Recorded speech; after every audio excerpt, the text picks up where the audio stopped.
बिस्मिल्लाहिर्रहमानिर्रहीम। अल्लाहुम्मा सल्ली अला मुहम्मद व आलि मुहम्मद। अस्सलामु अलैकुम व रहमतुल्लाहि व बरकातुहू। हुनर विद सैयद में खुश आमदीद।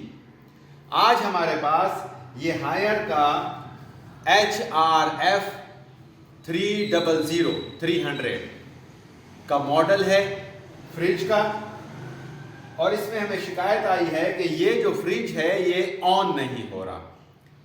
यानी कि इसका ये प्लग हम जब पावर में इन करते हैं तो फ्रिज के अंदर की जो लाइट है, LED लाइट, बल्ब लाइट, वो तो चल रही है मगर इसका कंप्रेसर स्टार्ट नहीं हो रहा और कूलिंग नहीं कर रहा फ्रिज।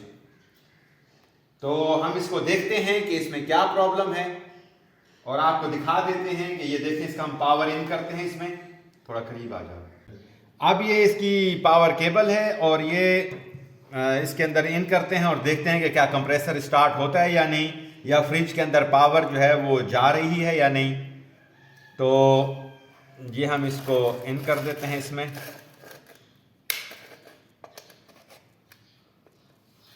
और ये इसका बटन ऑन करते हैं।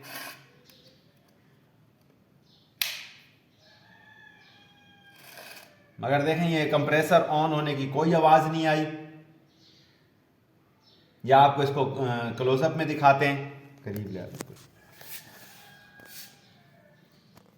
ये देखें, आपको किसी किस्म की कोई कंप्रेसर की स्टार्ट होने की आवाज नहीं आई, हालांकि पावर ऑन हो चुकी है। अब आपको फ्रिज के अंदर से दिखाते हैं, वहां पर इसकी LED जो है वो जल रही होगी। पाउज कर, ऑन कर, किया है ना? नीचे से दिखाना लाइट। ये देखें, ये फ्रिज जो है, ये फ्रिज ऑन है, पावर इसके अंदर आ रही है, वो इसकी देखें लाइट जल रही है। ये देखें, ये फ्रिज के अंदर पावर आ रही है मगर इसका जो कंप्रेसर है वो ऑन नहीं हो रहा। जब कंप्रेसर ही ऑन नहीं होगा तो फ्रिज कैसे कूलिंग करेगा? तो हम आज देखते हैं कि इसमें क्या प्रॉब्लम है और फिर इस प्रॉब्लम को दूर करते हैं। इंशाल्लाह ये फ्रिज ठीक हो जाएगा। तो ये इस कंप्रेसर का जहां पर रिले और ओवरलोड IC लगी होती है, ये उसका वो बॉक्स है, कंप्रेसर के साथ यहीं पर लगा होता है। तो इसको हम खोलते हैं और फिर इसको चेक करते हैं।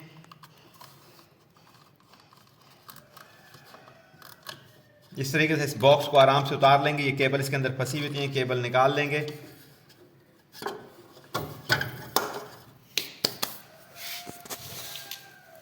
और ये एक आसानी से इसकी एक टेस्टर की मदद से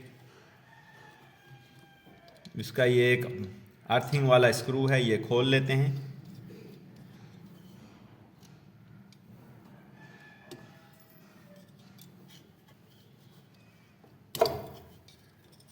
और ये इसका रिले यूनिट है। ये रिले यूनिट आराम से पेचकस से और ओवरलोड IC हल्का हल्का पीछे से पेचकस के दबाव से, टेस्टर के दबाव से इसको हम प्रेस करेंगे, हल्का हल्का इसको हिलाएंगे और ये बाहर निकल आएगा। चलो, अच्छा, अब ये हमने इसकी रिले प्लस ओवरलोड IC का यूनिट हमने बाहर निकाल लिया है। इसके कनेक्शन ज़रा खोल लेते हैं और इनको चेक करते हैं। अब ये हमने इसके कंप्रेसर में से, ये इसके कंप्रेसर में से इसकी रिले ओवरलोड IC रिले का यूनिट जो है, जो 11 पिन का है, ये बाहर निकाल लिया है। अब इसके कनेक्शंस वगैरह खोल लेते हैं और फिर इसको जो है हम चेक कर लेते हैं कि क्या इसकी रिले या ओवरलोड IC में से कोई एक चीज़ ख़राब है या नहीं। ये हमने इसकी मेन पावर केबल है, ये इसको अलहदा कर लिया है।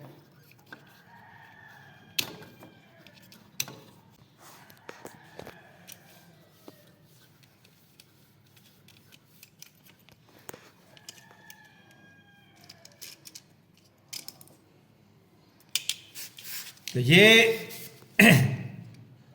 इसकी हायर 300 की और हायर 306 की और डाउलेंस वगैरह की भी इसी तरीके की एक रिले होती है 11 पिन की, जिसमें ओवरलोड IC की पिन भी शामिल होती है और रिले की भी। तो अब हम इसको चेक कर लेते हैं इसमें क्या प्रॉब्लम है। ये देख लेंगे, इसका एक ये इसका बजर मूड है कंटिन्यूटी का। हम इसकी नॉब को इसके ऊपर ले आएंगे, कंटिन्यूटी मीटर को करेंगे तो ये बजर के साथ इसकी आवाज़ आती है। तो इसके ये मतलब है कि कंटिन्यूटी इसकी ठीक है मीटर की। तो अब हम इसके ज़रिए से इसके ज़रिए से हम ये रिले पहले चेक कर लेते हैं।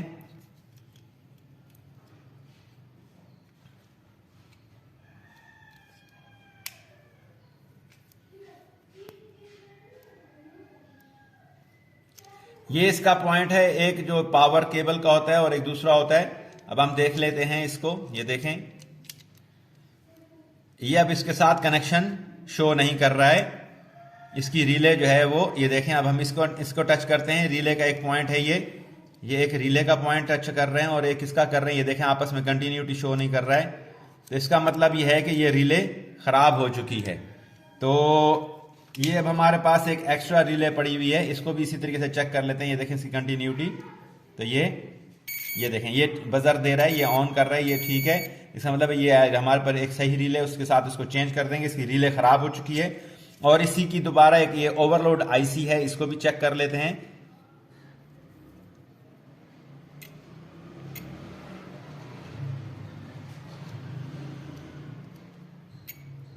इसकी ओवरलोड आईसी भी जो है ये भी कनेक्शन छोड़ रही है और कनेक्ट कर रही है, मतलब इसके अंदर भी थोड़ा बहुत कोई प्रॉब्लम है, इसके अंदर कोई कार्बन वगैरह आ गया है। तो हम इसको भी चेंज कर देते हैं। हमारे पास एक ओवरलोड एक्स्ट्रा आईसी भी मौजूद है, ये इसको चेक कर लेते हैं। ये देखें, चेक करने का आसान तरीका है इसकी कंटिन्यूटी चेक करने का। इसकी एक ये पॉइंट बनी हुई है और एक ये पॉइंट है, ये देखें, ये इसकी पॉइंट ठीक काम कर रही है। तो हम इसको भी चेंज कर लेंगे और चेंज करने के बाद हम इसको ऑन करके चेक कर लेते हैं कि क्या ये ठीक काम कर रहा है या नहीं। और ये प्रॉब्लम क्यों आई है, किस वजह से आई है, ये अब हम आपको दिखाते हैं। ये देखिए, इसका ये डोर है, इसका आप डोर देखें, फ्रीजर है, फ्रीजर के आप डोर के इसके कॉर्नर पे ये देखें, डोर के कॉर्नर पे ये जो इसकी सीलिंग वाला रबड़ होता है, इसका ये जो सीलिंग वाला रबड़ है, ये देखें यहाँ से ये टूट चुका है और यहाँ से इसकी कूलिंग जो है वो लीक होती रहती है, जिसकी वजह से कंप्रेसर पर लोड पड़ता है और कंप्रेसर जो है वो कूलिंग करता ही रहता है और ऑटोमेटिक ऑफ नहीं होता, और जिस वजह से ओवरलोड की वजह से इसका रिले और ओवरलोड आईसी जो है वो जल गई है। इसी तरीके से इसके ये नीचे वाले, इसी तरीके से इसके नीचे वाले में डोर की भी आप ये देखें, अभी ये इसके नीचे वाले डोर की भी ये देखें, ये इसकी जो इसकी सीलिंग होती है, रबड़ सीलिंग, जो इसको एयर टाइट करती है ताकि इसकी जो कूलिंग है वो ज़ाया ना हो।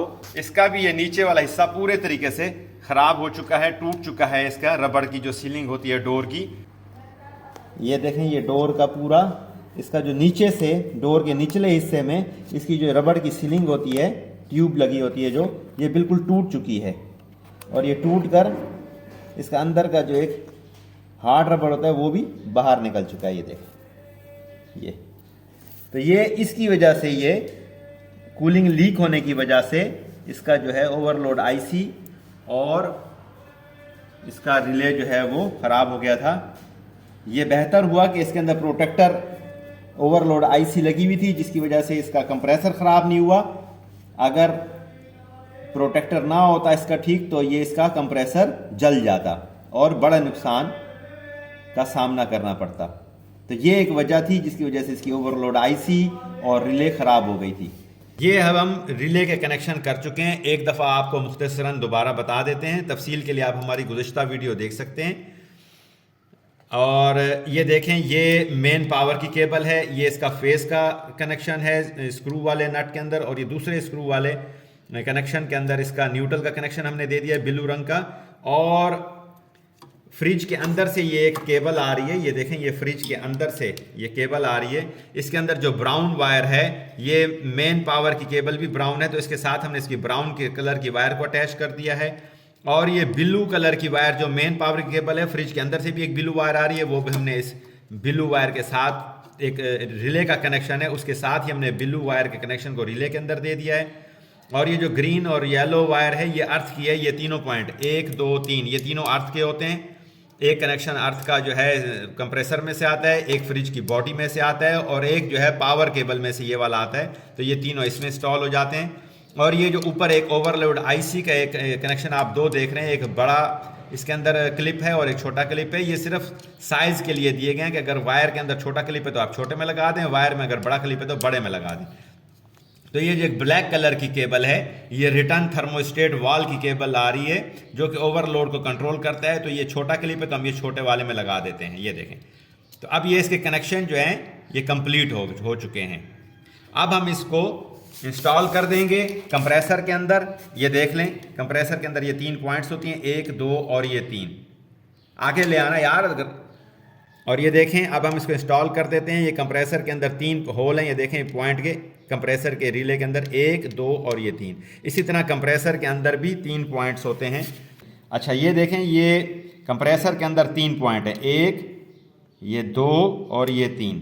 ये तीनों पॉइंट रिले के अंदर बने हुए तीनों पॉइंट में फिक्स हो जाते हैं। ये देखें, अब ये हमने कंप्रेसर के तीनों पॉइंट के अंदर रिले ओवरलोड आईसी की इस यूनिट को हमने इसमें फिक्स कर दिया है। तो अब फिक्स करने के बाद हम इसको आपको फ्रिज को ऑन करके दिखाते हैं। इंशाल्लाह यह फ्रिज बिल्कुल ठीक हो जाएगा। अब हम इसकी पावर केबल इंस्टॉल कर रहे हैं। अब ये देखें, इसका कंप्रेसर ऑन हो गया, आपको आवाज़ सुनाई दे रही होगी। तो ये अब कंप्रेसर जो है ठीक तरीके से काम कर रहा है। मैं इसको थोड़ा क्लोजअप ले जाता हूं अगर आपको आवाज़ सुनाई दे रही हो तो।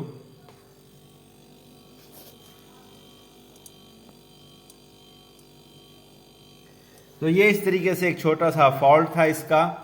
उम्मीद है आपको ये आसानी से समझ आ गया होगा। और इनकी रिले और ये जो यूनिट है इतना महंगा नहीं होता।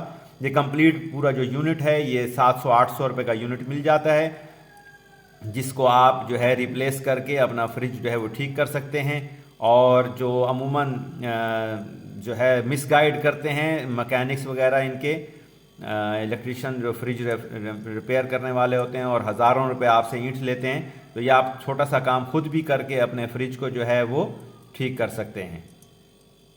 बहुत शुक्रिया। अगर आपको हमारी ये वीडियो पसंद आई हो तो हमारे चैनल को ज़रूर सब्सक्राइब करें। जज़ाकल्लाह खैर। अल्लाह हाफिज़।